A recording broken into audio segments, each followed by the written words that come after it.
All right, so this is number 8, I believe, from the log exponential uh, question. So this is actually the interest formula, the one we did before, where it's like the amount after time equals the starting amount 1 plus r to the t power. It's just a slightly different version where they do the interest as like, if it was 4% interest, you do 4 times a percent, that give you 4% here.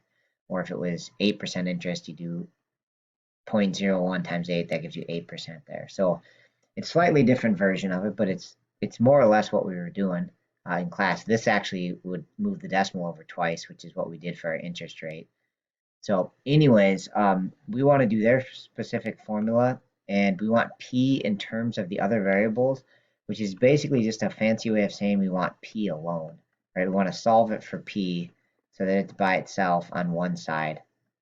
Okay, and so the goofy part about this is if I told you like 20 equals 5 times p, no, I should write it, hold on, let me write it slightly different, equals p times 5, you just say, well, divide both sides by p.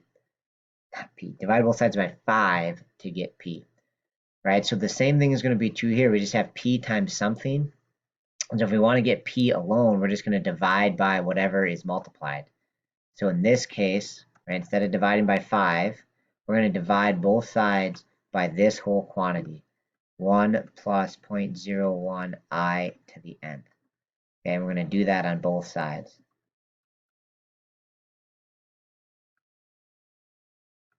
Okay, so that would give p alone, right? It would cancel out the multiplication here, and on this side we just have a over 1 plus 0.01 I to the nth, right? Which I believe would be this choice.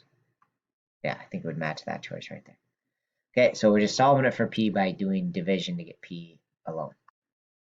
All right, that's it. Thanks for watching.